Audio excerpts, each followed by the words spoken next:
Happy to be welcoming back to the program Norfolk County Sheriff Pat McDermott to get a little update on how things are going in the Sheriff's Department and in Pat's world. How are you, Pat? Nice to see you. Fantastic, Joe. Thanks for having me again. This is Yeah. great. Pleasure, pleasure. Next time it'll be in person, but I thought this would be a good opportunity to touch base, get a little update on now that things are looking a lot better in the pandemic, how things are going in your world. Yeah, so it's great to be back chatting with QATV, and we are coming out of the COVID pandemic right now. Things are being lifted, and that includes us here at the sheriff's office. I've been in office now for a little over 5 months, and certainly one of the first things that we had to deal with was the final stages of COVID, and we had a couple of outbreaks here at the facility early on, January and February, which required us to kind of put into our emergency proceedings in terms of how we can make sure that the inmates and the staff are as safe as we could possibly do. And for the first time in a while, we had to do a full facility lockdown where inmates were segregated into their own sites to just protect them. And at the same time, we were able to roll out an aggressive testing program to make sure that those tested positive were segregated from those who were negative. And it was quite harrowing for a couple of weeks up here, but luckily the vaccine started coming out. We were able to educate the inmates through a variety of different programs, and we're really kind of proud of what we've been able to accomplish over the last few months. We have almost 70% of our justice-involved individuals as a total, which is about 234 inmates, have been vaccinated, which is great. And 85% of our staff population have been vaccinated. So that's good news. We've also just been provided with the Johnson & Johnson vaccine, which hopefully is going to give us a lot more flexibility with the remaining staff and the inmates who are coming into our facility who need it. It's a one-shot deal, so that helps the cause. So we're excited, to reopen programming. We actually just reopened our contact visits. One of the things that I think is vital to the success of our population that we serve is to have that ongoing contact with family and certainly those with children. It makes for a better resident here at the facility if they have direct contacts, and we've been able to provide that. Prior to even me getting here with online visitation, but there's nothing more valuable than actually having your loved one here to kind of update you on what's going on. So we just opened up contact visits last weekend, and it was very successful to have that first interaction. So we're excited with that. We're excited that we've reopened our programming. A lot of our programming was based upon nonprofits and outside vendors that come into the facility and provide training and educational opportunities for the inmates. But unfortunately, that all got shut down. And just in March, we brought back our staff that does our reentry programs and some of our education. And we're now starting to bring back our outside vendors. So we're really excited to get back to what I want to see as a very robust programming here at the Norfolk County Correctional Facility. What's the face mask policy, Pat, at the facility? So we're still under a mask mandate at the correctional. Any congregate housing requires that masks are still required. And we've always during the emergency, I got to give the staff credit. They were very vigilant to make sure that masks were continued to be worn by our justice-involved individuals as well as our staff, and that continues to this day. It's very difficult to practice social distancing within a housing unit here at the facility. So inmates, that we have to make sure that they stay vigilant on this, and they saw what happened. When we did get an outbreak, and it's not fun. I mean, and when you have to be locked down in your small, facility in the housing unit for lengths of period of time to contain any spread, that's not a good thing. So I think they saw the value of making sure that we remain vigilant on it. So we stay up to date with testing. We make sure that any signs of inmates that have temperatures or any kind of cough or congestion. They're tested regularly so to make sure that that COVID has not come in. We haven't had a positive test in quite a while right now, which is great. We still have folks when they're coming in at intake we do have them quarantine before they make it into the general population.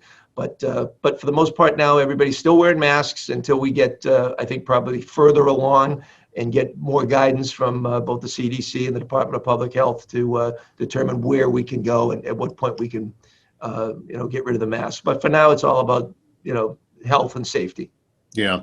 Now, are court hearings back in person again? So the courts are still, I think that just this month, they're starting back to do some limited in-person. I know that we've had I spoke with one of our transportation officers this morning, and he was taking some of our folks to 3 or 4 different locations. So I know that there's some limited in-person hearings going on. We still participate in the Zoom hearings with the district courts. Superior Court, as was reported in some of the newspapers and the other media outlets, have opened up a court facility at the Lombardo's function facility in Randolph. Yeah. And so that's kind of an interesting thing. For those of us that had our proms there back in the day, we're now conducting criminal trials there. And that's going to go throughout the summer. Very limited, though, in what they can do. But we've been participating with the Lombardo's staff as well as the trial court staff and making sure that facility is safe by sending our canine dogs there to do the sweep of the facility just to make sure that no contraband is being snuck in. And so we're hoping, working with the trial court, that they'll be opened up, as we roll this out, because it really is a better environment for folks who are facing, when they're hearing their trials are coming up, to have an in-person hearing, to actually face the judge, face the prosecutor, being able to work with their defense bar in person to possibly come up with a plea deal. It's just a better system in place. I mean, the online court proceedings have worked. They've at least got us to a point where at least justice is still being served, but it needs to go back to where we were before. It's fine for preliminary hearings and evidence-based things, but when you're actually getting into to testimony, you really want to be in the courtroom to be able to confront each other to figure out what's going on. So I know that the justice-involved individuals we have here do look forward to going back and making sure that their case is heard. The trial court's backlogged, though, and that's a serious problem right now that needs to be addressed by the trial court, because we have far too many people that are basically here on an extended period of time, waiting for they're on a pretrial holding right now, so they're not convicted. They're waiting for their case to be heard, and I find that is not an acceptable practice. And COVID obviously was an emergency situation, but we need to make sure that the trial courts, step up and make sure that these folks get the day in court that they deserve. Yeah, is the electronic monitoring program a potential way out of that? Yeah, we just met yesterday about that to try to reopen the bracelet program that allows for a diversion program for folks that are nonviolent offenders that aren't really a big danger to the community, that we can come up with a diversion program that allows them to possibly do home confinement on a bracelet that we can monitor. So unfortunately for us right now, the practical issue is the fact we had 3 people, 3 of our corrections officers who were trained and were actively doing this. Is a 24/7 monitoring program. And so we had 3 COs that were trained to do this. 2 of them have since retired the last year. So we only have 1 that's currently trained to do it. So we actually have an in-house effort now to recruit a couple of new candidates who can train and learn that system. But we actually just had an inmate yesterday. We had a meeting with our pre-release population, which is 11 men who are getting ready to go back out into the community. And that was one of the suggestions that one of the gentlemen had He has a business that he's looking forward to get back in touch with, and he was anxious to see, is there any chance of having a bracelets program back in place? So they're anxious to get it up and running. We are anxious to get it up and running, and I think it's a great tool to use as a diversion, so that not more people are getting incarcerated when we can really use them out in the community. I mean, this guy has a business that services folks, and right now he's unable to do that because he's here. So Sure.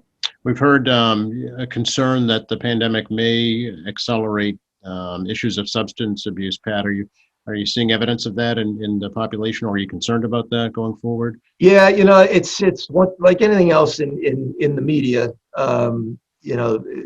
What grabs the headlines, and for the last year it's been COVID. It's been the civil unrest that's gone on in various parts of the country, and sadly the issue of addiction, opioid and alcohol, hasn't caught the headlines as it had. It had been such a paramount importance for most communities prior to COVID, and it still is. I mean, most of the statistics I'm seeing that there was at least a 5, somewhat up to a 15% increase in opioid deaths, overdoses, and certainly those folks that I'm talking to, as we've started to reopen our programming, we have a lot of addiction treatment nonprofits that we work with, and they've reported to me that there's no question about it that folks with addiction have suffered under COVID-19. The odd thing, we're not seeing it from a criminal justice point of view in terms of people coming into the facility necessarily, but those that are here, we have programs in place that we're addressing substance abuse issues. It's one of the biggest things we do here is deal with the substance abuse issues of our population.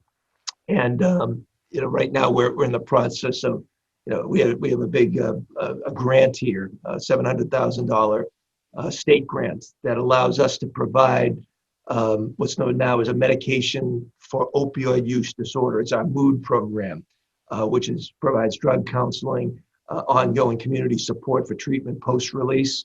And it's basically helping, to treat substance abuse a little bit more holistically, with evidence-based prevention, treatment, and recovery support services that are more likely to result in successful reentry for folks. So that's what we're focused on now. I forget exactly the number of men that are involved in that program now, but it's a daily program that we have with our justice-involved individuals and our medical staff. And it's been, I actually, I wasn't quite sure as a candidate for sheriff whether or not this was the right direction, because when you're helping people get off of one substance by introducing them to another substance, you don't want to perpetuate addiction. But so far the results have been pretty good, and we're hoping. But anything else, we have to track this in post-incarceration world. So we're hoping that the success these gentlemen have had in the facility, especially even yesterday, there was at least 3 or 4 out of the 11 that had substance abuse issues that are getting ready to go back into the community. 2 of them have indicated they're going to be going to a sober house to at least bridge that gap before they fully go out into the community.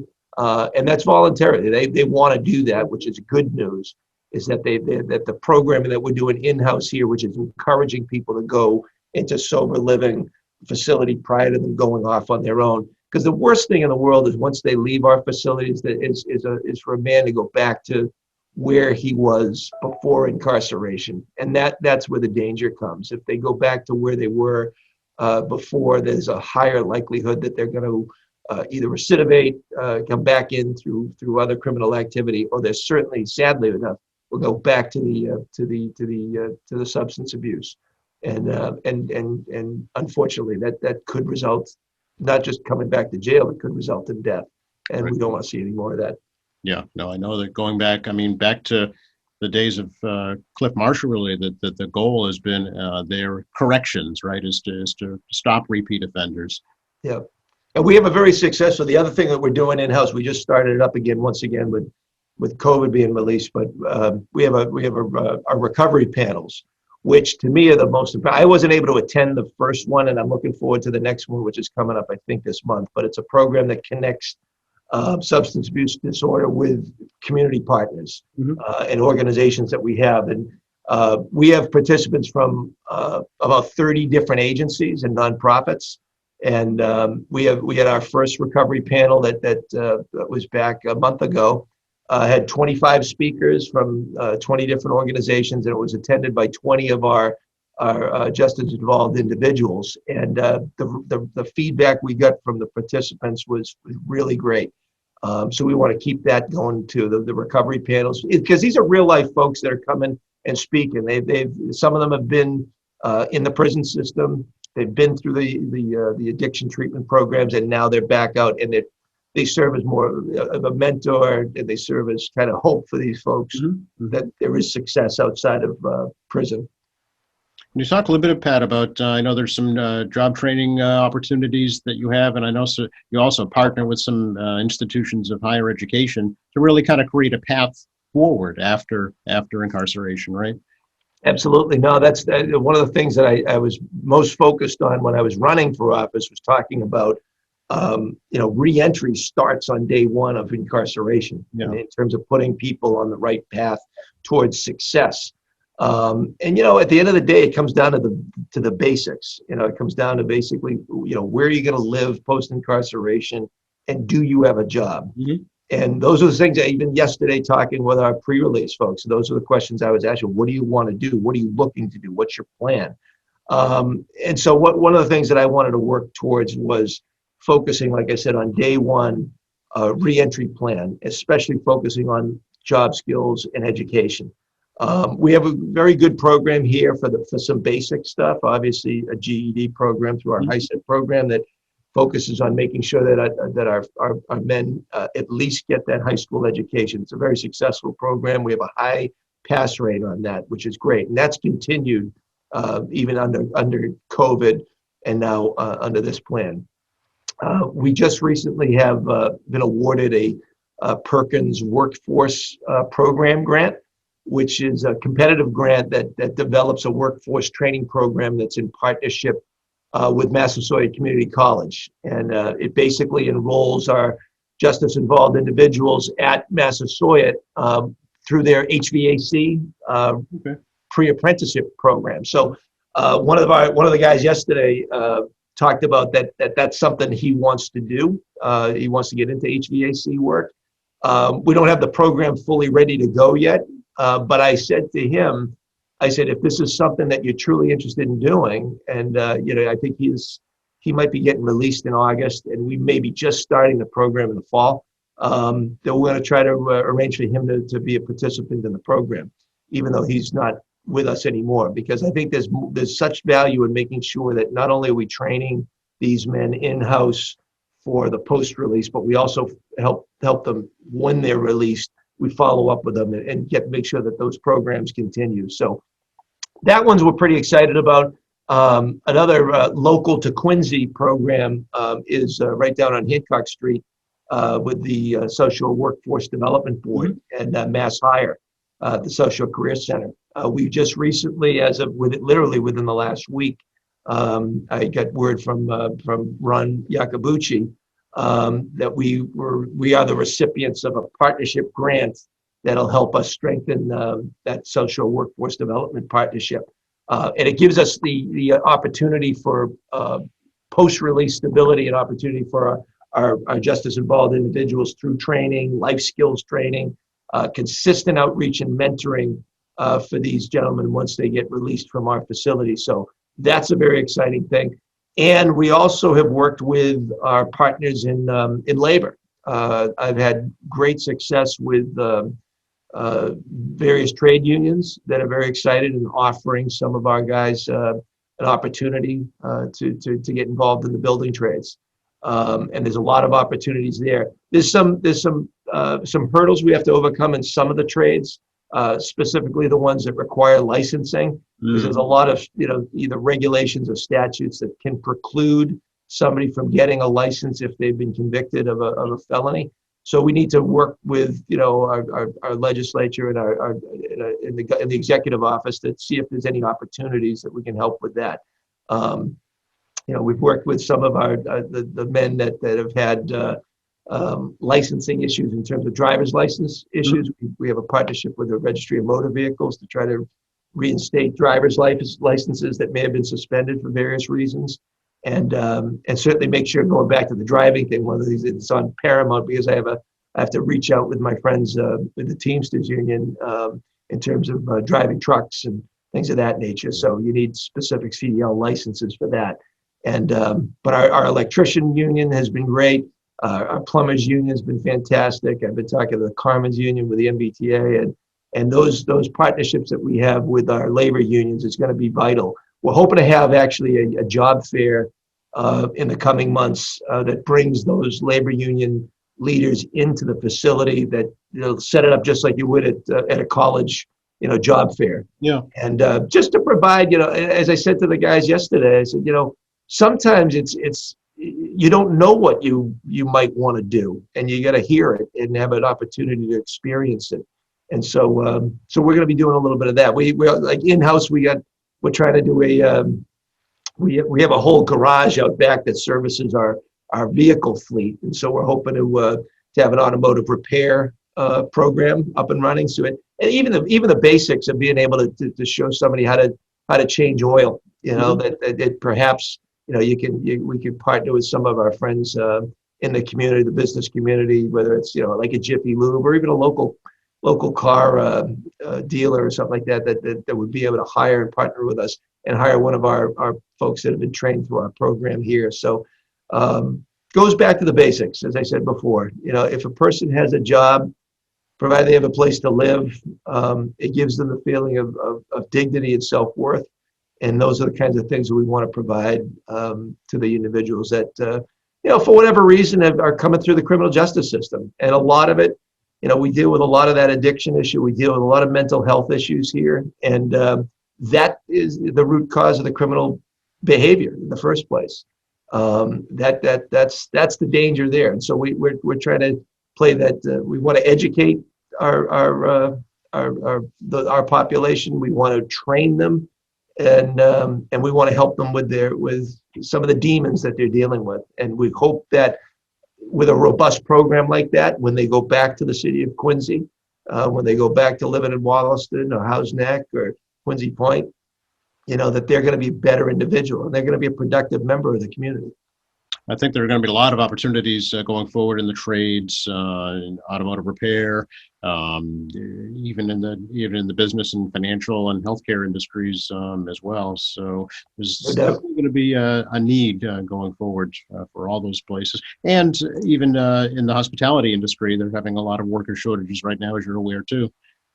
Yeah, and you talk about another program we're trying to get up and running. We just have to staff up for it a little bit. Is a culinary arts program, and I have a background myself in the hospitality industry back in the day, working in the restaurants down in Hingham and down Cape Cod. We have a great facility here, a kitchen that we use obviously to feed up to 400 or 500 people a day, 3 meals a day. And but we can do a lot more by training with culinary arts and teaching our folks, simple things of how to be a prep cook. Mm-hmm. I have so many friends that own restaurants. I was chatting with my friends at the Common Market the other day, and they said there's over 40 of their employees haven't come back from the pandemic yet, so they're hurting. I know Sean Galvin, my friend Sean, just opened a restaurant down in Weymouth, yep. and they're nervous about making sure they have a full staff up and running. My father-in-law has a restaurant himself. It's a tough environment, and hopefully by the fall, as some of the monetary benefits that are being offered by the government start or stop, there'll be more and more people looking for employment, and we're hoping we can catch that wave with our inmates who are going back out to the community. If we give them a skill of culinary arts, it's like I said, it's simple as being a prep cook. Mm-hmm. That's half the battle, is working in the back room of a kitchen, and doing that kind of work. It'd be fantastic. But I think there's going to be opportunities, and we just want to make sure that the men that we are working with are prepared once they leave our facility with a job and a skill set that'll make them productive. Yeah, I think, give somebody a leg up, and they can take it from there, if they find their calling, for sure. Any preventative measures, Pat? I remember years ago there was the boot camp in Braintree. Is that still something that's on the horizon? When you say boot camp, what for the inmates, or Kind of team building effort.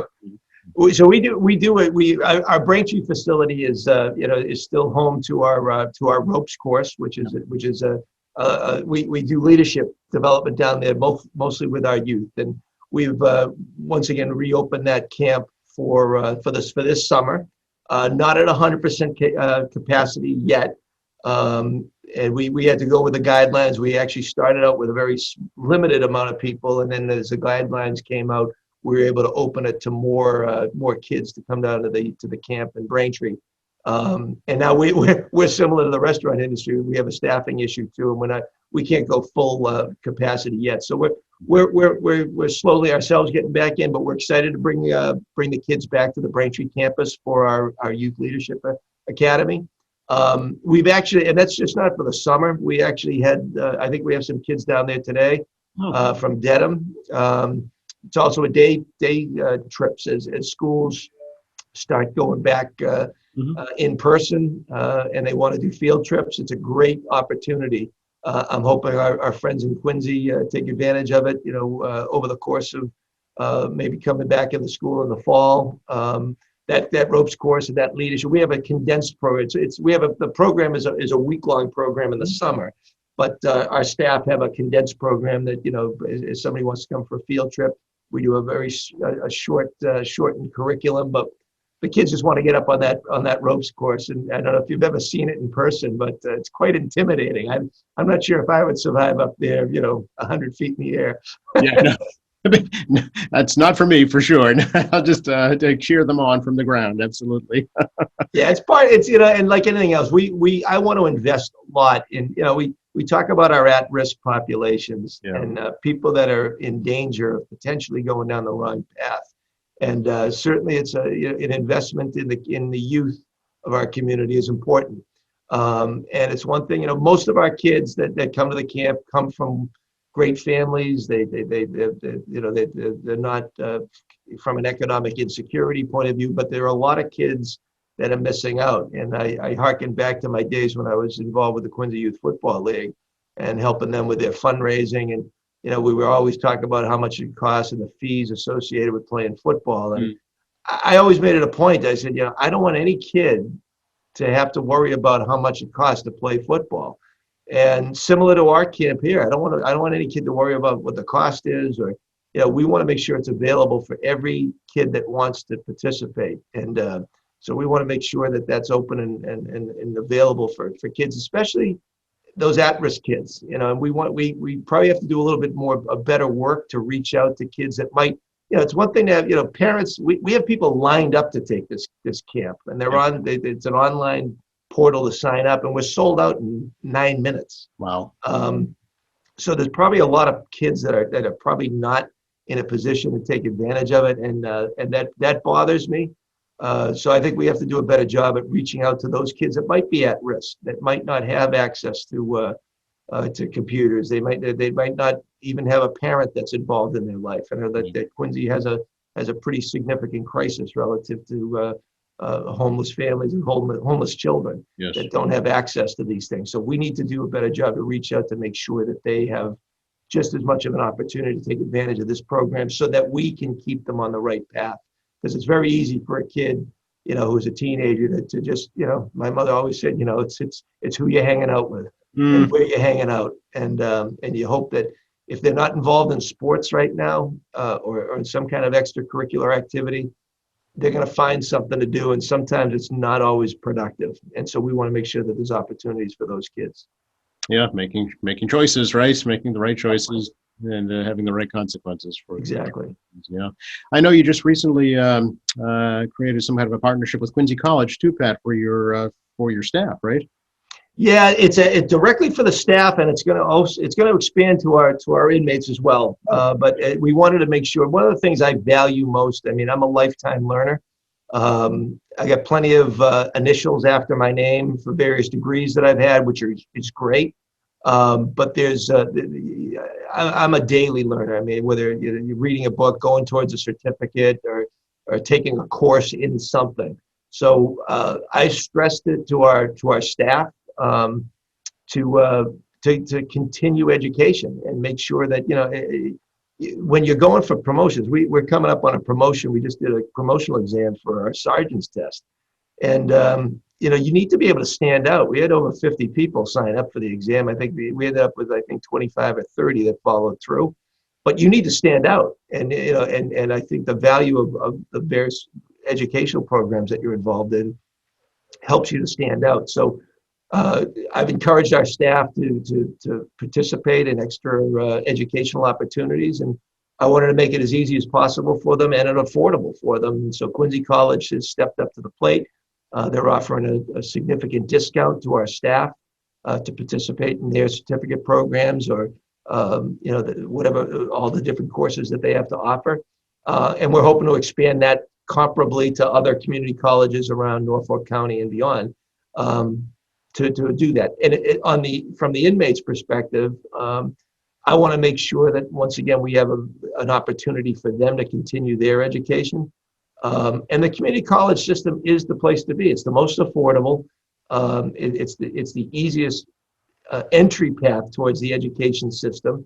And so Quincy College does a fantastic job doing it. So I give kudos to the college president, Rick DeCristofaro, who's done a great job in his short tenure so far.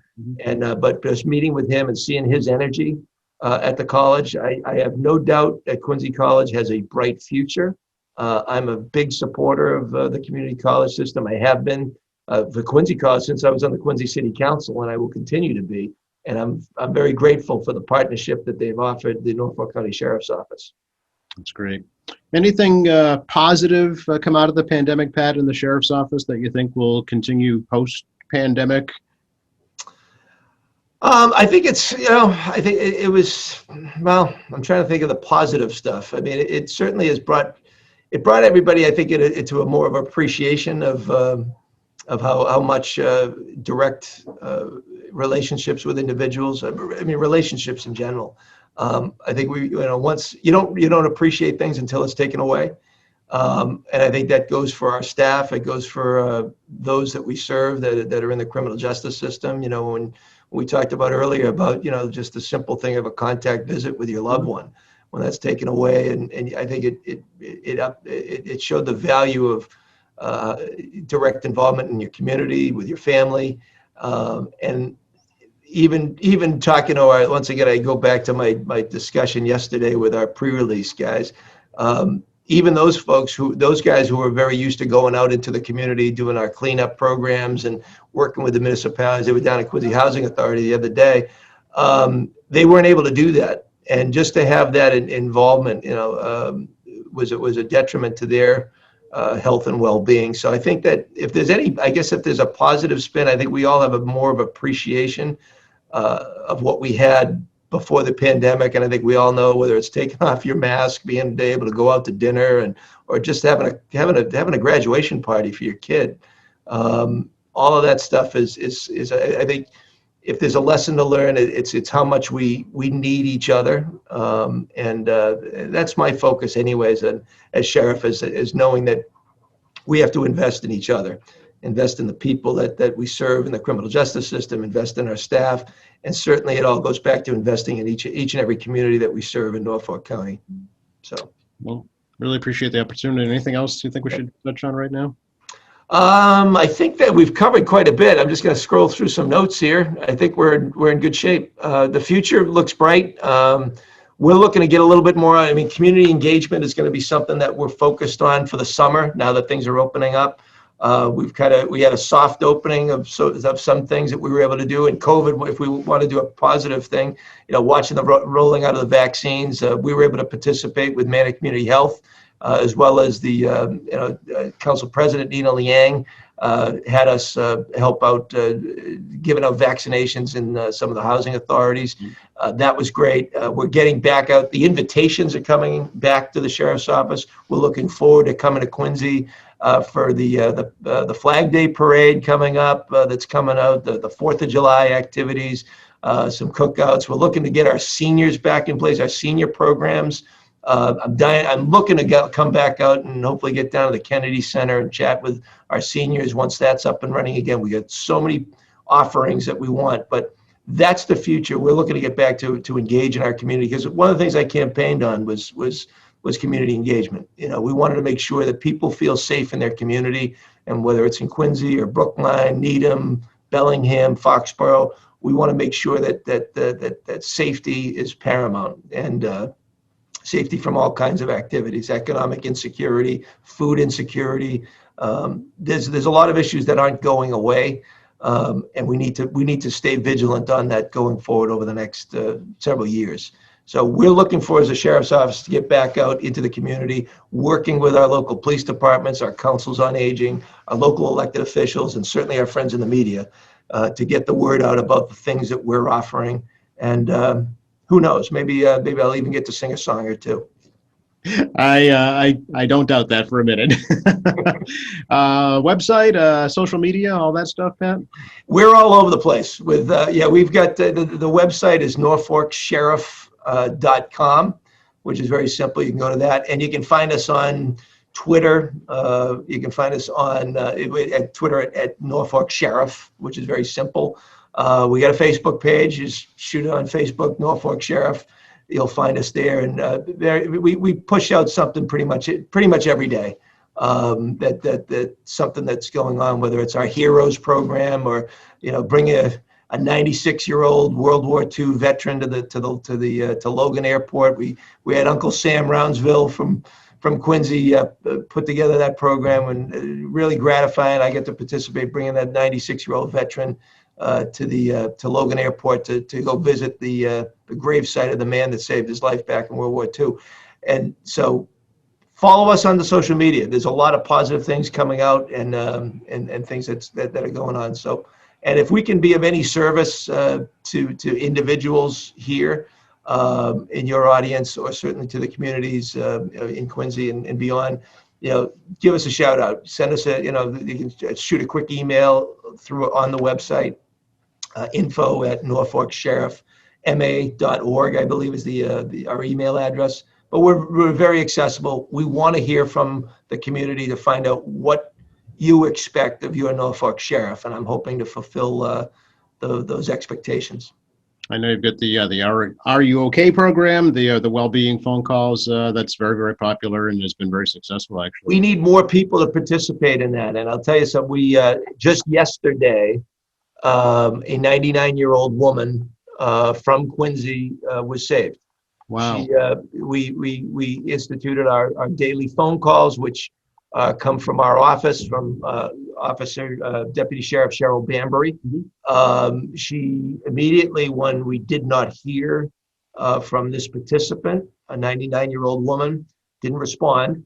And so our dispatcher immediately called the woman's family, who I believe was the niece, who were able to immediately check they have a video monitoring system at the woman's home, and could see that she was on the floor. Wow. And so EMTs were immediately dispatched, get her off. We were able to get her off the ground, and without any need for hospitalization. So that was a great save by the Are You OK program.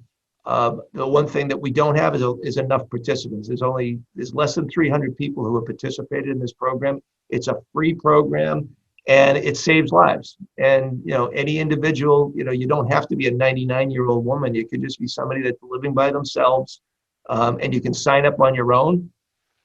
You can call us at 1-866-900-7865. So that's 1-866-900-7865. You can speak with Deputy Sheriff Cheryl Bambury. Sign up.